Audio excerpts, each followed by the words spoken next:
a minha decisão já estava tomada muito antes, assim, eu nasci para business, assim, e isso é uma convicção que eu sempre tive.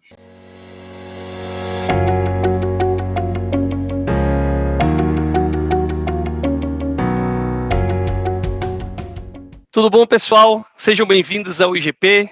Estamos hoje com a Eneile, essa profissional mãe, empreendedora, gestora, uma grande executiva, que vai contar um pouquinho da sua vida e os desafios que passou para chegar ao seu sucesso.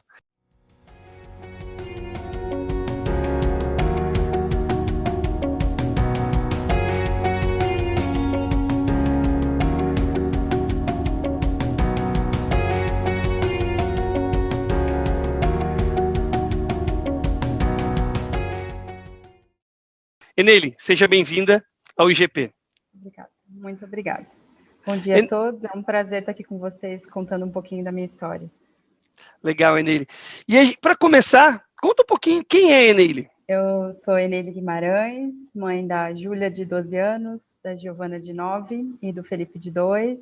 De formação, sou contadora, trabalho aí na área de finanças aproximadamente há 18 anos, especificamente em controladoria e na parte de gestão industrial, né, na parte de controladoria industrial e multinacional há mais ou menos 13 anos. Atualmente também estou fazendo uma formação, um MBA executivo, então já trabalhando na área administrativa, estou me preparando para o próximo degrau aí da área executiva. Legal. E hoje, tua função dentro como gerente administrativo e financeira, qual que é o teu papel especificamente?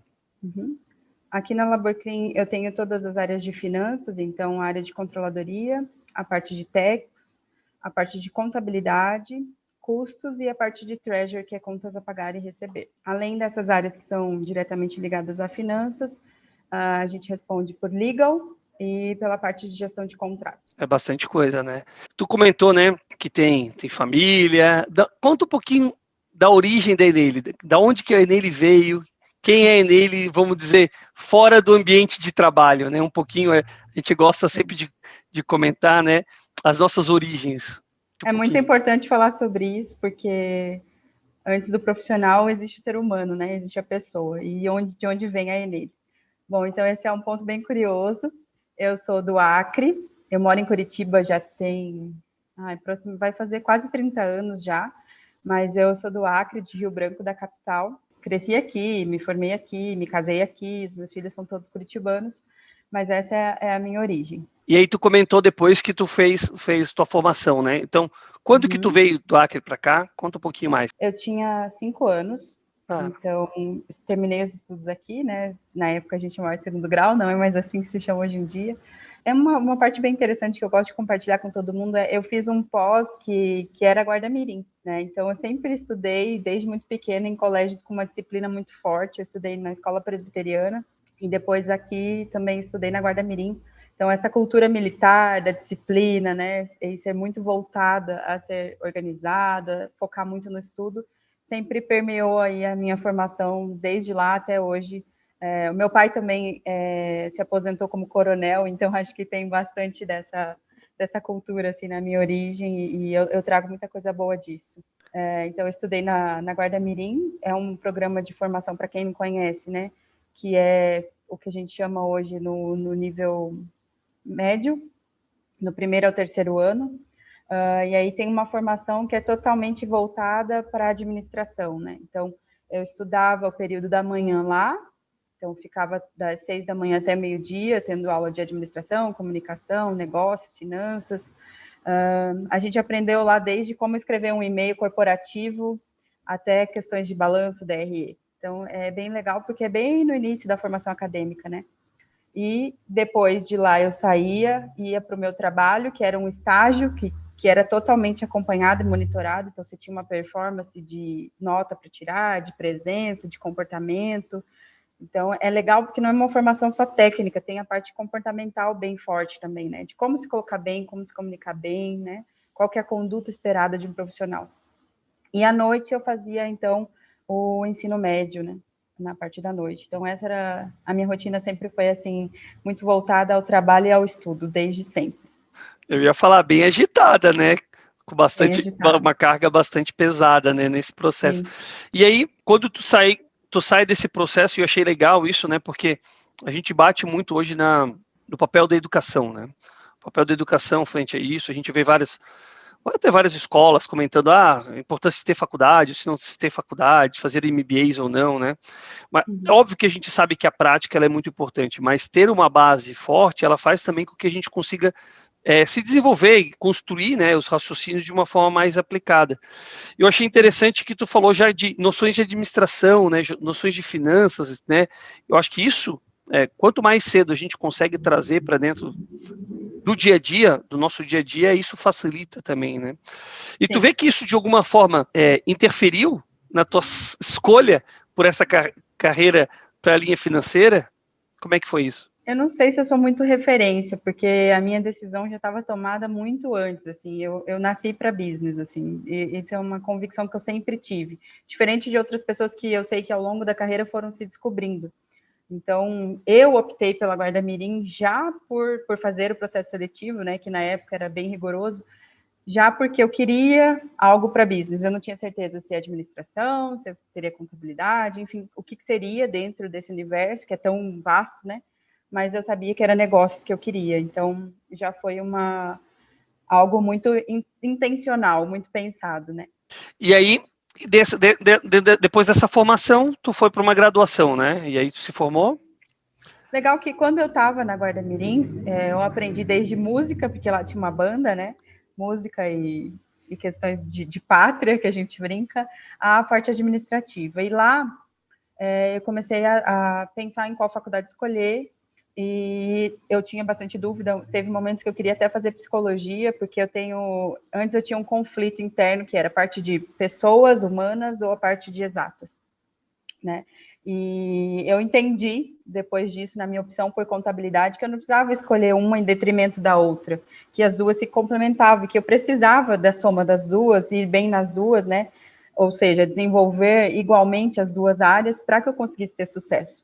Hoje, na área de finanças, um profissional que tem somente as competências técnicas muito bem desenvolvidas, mas que não sabe lidar com pessoas, que não sabe gerir, que não sabe negociar, que não entende, né, do ser humano, ele está fadado ao fracasso, da mesma forma que o outro lado também.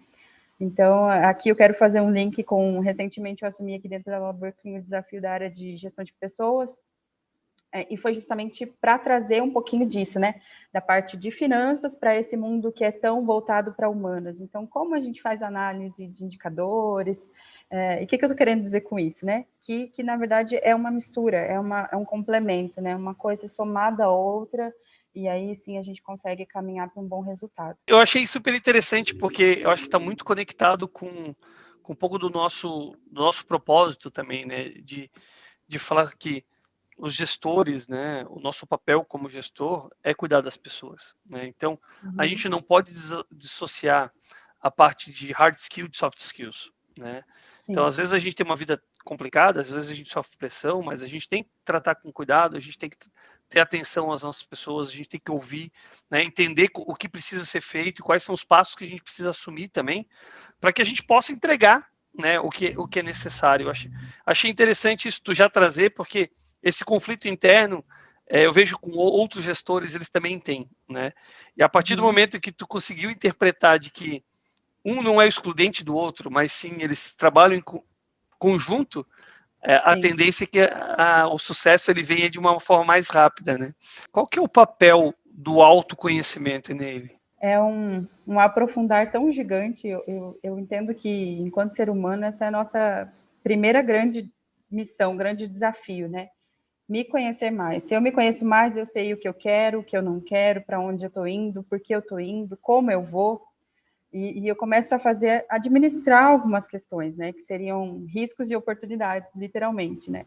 Eu começo a me entender, começo a perceber como eu funciono, alguns gatilhos que me levam a tomar decisões e atitudes que eu não consigo explicar naquele momento, e aí eu começo a ter um plano de ação para como direcionar isso para o caminho que eu realmente quero, né? Então, é um grande desafio que nós temos, é constante, e é step by step, é um degrau, depois o outro, né? A gente nunca vai estar 100% nisso. Eu não conheço ninguém que né, e aí de pessoas referências que possam falar que, eu me conheço totalmente. A gente sempre descobre um pouquinho a mais, a gente aprofundar um pouquinho, sempre vai ter algo ali que vai nos surpreender.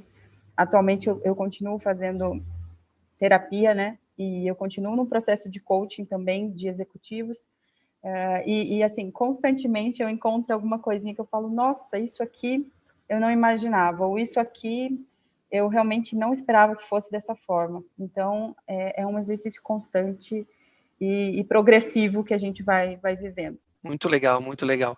E é bem nessa linha mesmo, né? Eu acho que quanto mais a gente vai se conhecendo, melhor a gente vai se adaptando também, né? Porque Sim. A gente consegue observar melhor as pessoas, entender um pouco melhor também o processo, né? Qual que é a importância de se ter um mentor ou de se ter um guia dentro do processo da sua carreira? Ao longo da minha carreira, assim, eu não posso dizer que eu tive um mentor específico, mas, como eu falei desde o início, eu sempre sabia muito claramente onde eu queria chegar. Então, ao longo da minha carreira, eu tive gestores que foram referência para mim. Uns totalmente de como não ser. Então, eu olhava para aquilo e eu pensava, eu não vou ser essa gestora, não é esse caminho que eu quero. E outros, uns na parte técnica, né, eram muito referência, e eu olhava e falava assim, meu Deus, eu adoro ouvir essa pessoa, o conhecimento que ele tem, quanto mais você aprofunda, mais você aprende, aquilo era uma referência para mim. Outros na parte comportamental, então eu olhava aquela pessoa e falava, meu Deus, como ele fala bem, como ele negocia bem, como ele apresenta bem para um board, como ele vai no cliente e arrasa.